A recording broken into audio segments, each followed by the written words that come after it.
আমন্ত্রণ দীপ্ত সংবাদে আপনাদের সাথে আছি আমি ইয়াসমিন সুমনা। 2 দশক পর আজ রাতে চট্টগ্রাম যাচ্ছেন বিএনপির চেয়ারম্যান তারেক রহমান। ঐতিহাসিক পোলো গ্রাউন্ড মাঠে কাল সকাল 11টায় নির্বাচনী জনসভায় যোগ দেবেন তিনি। সমাবেশ সফল করতে ব্যস্ত নেতাকর্মীরা। 21 বছর পর চট্টগ্রামে তারেক রহমানের সফর ঘিরে নগর জুড়ে উৎসবের আমেজ। উচ্ছ্বসিত দলীয় নেতাকর্মী থেকে শুরু করে সাধারণ সমর্থকরাও। ঐতিহাসিক পলো গ্রাউন্ডে এ সমাবেশ সফল করতে রাত দিন চলছে প্রস্তুতি।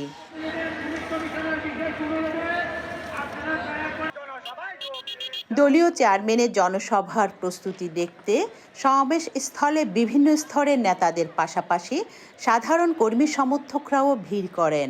আমি মনে করি মানুষ এই পলো গ্রাউন্ড ময়দানে বিএনপি তো আছে, বিএনপি অঙ্গ সংগঠন তো আছেই, সাধারণ জনসাধারণের উপস্থিতিতে অতীতে যেরকম সকল রেকর্ড ভঙ্গ করেছিল, এবারও আরেকটা নতুন রেকর্ড সৃষ্টি হবে, নতুন ইতিহাস রচিত হবে পলো গ্রাউন্ডের ময়দানে ইনশাআল্লাহ। শুধু আমরা বিএনপি পরিবারের নেতাকর্মীরা না, সমগ্র চট্টগ্রামবাসী আনন্দ উদ্বেলিত।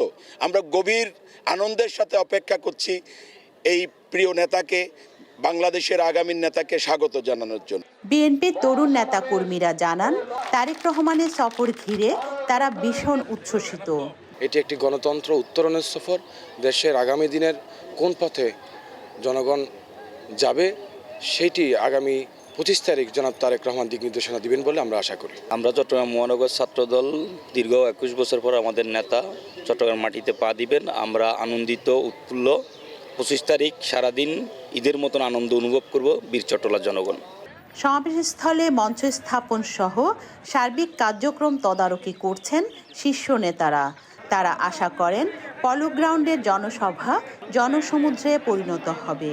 তারেক রহমান সকলের নেতা, সকলে তার উপস্থিতি, সকলে তাকে একটু দেখতে চান, তার কথা শুনতে চান, এবং এই জন্য এই উপস্থিতি কিন্তু রাজনৈতিক সমাগমের মধ্যে সীমিত থাকবে না। চট্টগ্রামের সর্বস্তরের মানুষের এখানে উপস্থিতি হবে আমরা বিশ্বাস করি। তারেক রহমান 2005 সালের 6 মে সবশেষ চট্টগ্রাম সফর করেছিলেন। সে সময় তিনি ছিলেন বিএনপির সিনিয়র যুগ্ম মহাসচিব। রুনা আনসারি, দীপ্ত সংবাদ, চট্টগ্রাম। কাল চট্টগ্রামের পোলো গ্রাউন্ড মাঠে জনসমাবেশে বক্তব্য রাখবেন বিএনপির চেয়ারম্যান তারেক রহমান। সেখানে আছেন আমাদের সহকর্মী রুনা আনসারি, সরাসরি যুক্ত হচ্ছেন তিনি। রুনা, সমাবেশের প্রস্তুতি সম্পন্ন হয়েছে কি, আর নেতাকর্মীদের মাঝে উৎসাহ উদ্দীপনা কেমন দেখছেন? সুমনা, আমরা দেখছি এই মুহূর্তে সমাবেশস্থলে যে মঞ্চ 60x100 ফুটের যে মঞ্চ সেটি মোটামুটি তৈরি হয়ে গেছে, এবং এখানে সকাল থেকে সর্বস্তরের নেতাকর্মীরা তারা এখানে ভিড় জমাচ্ছেন। আগামীকাল সকাল 10টায় যে ঐতিহাসিক সমাবেশ হবে সেই সমাবেশের আগ মুহূর্ত তারা এখানে এসে উৎসবের আমেজে তারা নিজেদের গা ভাসিয়ে দিচ্ছেন। সকাল থেকে এখানে চট্টগ্রামের বেশ কয়েকজন যারা মনোনয়ন পেয়েছেন ধানের শীষের প্রার্থী, তারাও এসেছেন সমাবেশ স্থলটি পরিদর্শন করার জন্য। এবং শুধু চট্টগ্রামের এই সমাবেশ স্থলের পলো গ্রাউন্ডের মাঠ নয়, আমরা দেখেছি নগর জুড়ে কিন্তু সবার মধ্যে একটা উৎসব আমেজ বিরাজ করছে। তারা বলছেন দীর্ঘ 21 বছর পর তারেক রহমান এমন সময় চট্টগ্রামের এই মাঠে আসছেন যে সময়টি হচ্ছে একটি সামনে আগামী 12ই ফেব্রুয়ারি জাতীয় সংসদ নির্বাচন। সেই নির্বাচনের আগ মুহূর্তে তাদের এই নেতা তাদেরকে দিক নির্দেশনামূলক বক্তব্য দিবেন, এবং তার এই বক্তব্যের মধ্য দিয়ে কিন্তু নির্বাচনে একটি বড় ধরনের সফলতা তারা পাওয়ার আশা করছেন। চট্টগ্রামের সর্বস্তরে যারা নেতাকর্মীরা রয়েছেন বিএনপির এবং সাধারণ যারা সমর্থক রয়েছেন তাদের মধ্যেও কিন্তু আমরা উৎসাহ উদ্দীপনা দেখেছি। চট্টগ্রাম জুড়ে কিন্তু মাইকিং চলছে, মঞ্চের আশপাশে সার্বিক যে প্রস্তুতি সবকিছুই সম্পন্ন হয়েছে। এখানে আইনশৃঙ্খলা বাহিনী তাদের যে নিরাপত্তার বেষ্টনী সেটিও কিন্তু এরই মধ্যে সম্পন্ন করেছে। বিকেলের পর থেকে মাঠে কিন্তু সাধারণ যারা মানুষ, যারা সমর্থক এবং যারা হচ্ছে উৎসুক জনতা, তাদেরকে বিকেলের পর থেকে মাঠে ঢুকতে দেওয়া হবে না নিরাপত্তার কারণে, এবং মাঠে যে আশপাশে আশপাশে যে ভবনগুলো রয়েছে, এখানে আবাসিক যে হোটেলগুলো রয়েছে এবং যেগুলো এখানে সাধারণ মানুষের বাসাবাড়ি রয়েছে, সেগুলোতেও কিন্তু তারা নজরদারি রেখেছেন এবং বাইরের মানুষকে কিভাবে এখানে আসবেন তাদেরকেও কিন্তু নিরাপত্তার বেষ্টনী দিয়ে চেকপোস্টের মধ্য দিয়ে এখানে ঢুকতে হবে, এটাই আমাদেরকে জানিয়েছেন আইনশৃঙ্খলা বাহিনী। তো সার্বিক পরিস্থিতি সম্পন্ন হয়েছেন এবং আগামীকাল সকালে যে ঐতিহাসিক পলকগ্রানের মাঠের জনসভা, সেই জনসভার জন্য অপেক্ষা করছেন চট্টগ্রামের সর্বস্তরের মানুষ এবং সাধারণ যারা বিএনপি নেতা কর্মীরা রয়েছেন তারা। সুমনা। চট্টগ্রাম থেকে যুক্ত ছিলেন সহকর্মী রুনা আনসারি। এদেশ থেকে চাঁদাবাজদের নির্মূল করা হবে বলে মন্তব্য করেছেন জামায়াতে ইসলামীর আমির শফিকুর রহমান। আরও বলেন, শকুনের আর কোনো ছায়া বাংলাদেশের আকাশে পড়তে দেয়া হবে না। আজ নির্বাচনী প্রচারণার তৃতীয় দিনে Gaibandha Palashbari SM pilot high school মাঠে এক সমাবেশে তিনি আরও বলেন, জামায়াতে ইসলামী সরকার গঠন করলে উত্তরবঙ্গের নদীগুলোকে আবার পুনরুজ্জীবিত করার পদক্ষেপ হাতে নেবে। নারীদের সম্মান ও কর্মক্ষেত্রে নিরাপত্তা নিশ্চিত করার কথা বলেন তিনি। গণভোট সফল হলে সাধারণ নির্বাচনও সফল হবে বলে জানান জামায়াতের আমির। আমরা যুবকদের হাতে আমরা বেকার ভাতা দেব না। বেকার ভাতা বেকার তৈরির কারখানায় পরিণত হবে। আমাদের যুবকরা বেকার ভাতা চায় না।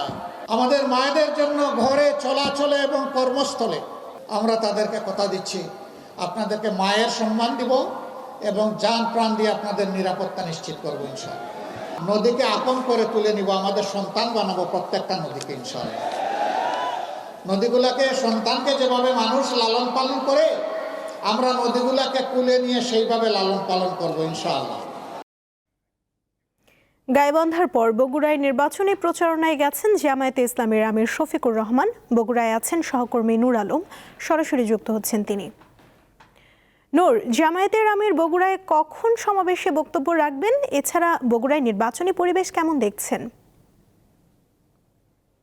আমরা লক্ষ্য করছি ইতিমধ্যে আমাদের মাঠ কানায় কানায় পূর্ণ হয়ে গেছে। আপনি জানেন যে আজকে সকালে আবু সাইদের যে কবরস্থান, সেখানে জিয়ারতের পীরগঞ্জে, সেখানে কবরস্থান জিয়ারতের পর তিনি গাইবান্ধার যে একটি স্কুল মাঠে তিনি সংক্ষিপ্ত সমাবেশ করেছেন এবং তারপরে আরেকটি মোকারমপুর এলাকায় তিনি একটি সংবাদ সম্মেলন, তারপর তিনি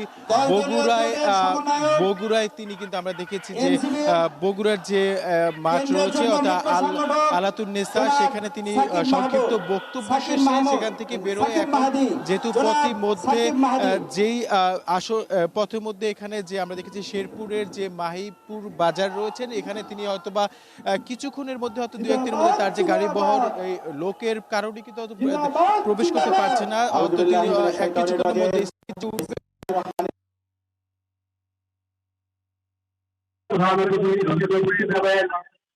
মানবিক নেতা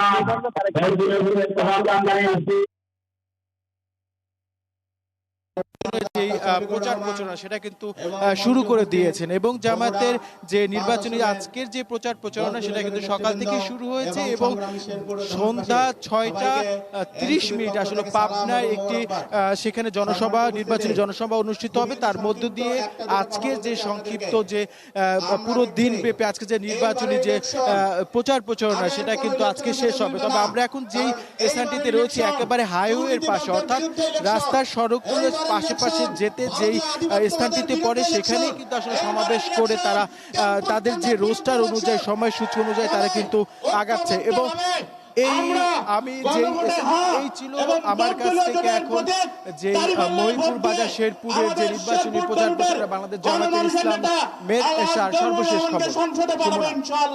নূর, ধন্যবাদ আপনাকে। আন্তর্জাতিক প্রসঙ্গ, মিয়ানমারে পৃথক বিমান হামলায় শিশু সহ 27 জন বেসামরিক নাগরিক নিহত হয়েছেন। এছাড়া আহত হয়েছেন বহু মানুষ। স্থানীয় গণমাধ্যম দ্য ইরাবতী জানায়, কাচিন রাজ্যের ভামো টাউনশিপের একটি গ্রামে দোয়া মাহফিলে বিমান হামলা চালায় জান্তা বাহিনী। বিদ্রোহী কাচিন ইন্ডিপেন্ডেন্স আর্মি জানায় এতে 22 জন নিহত হন। শিশু সহ আহত হন অন্তত 28 জন।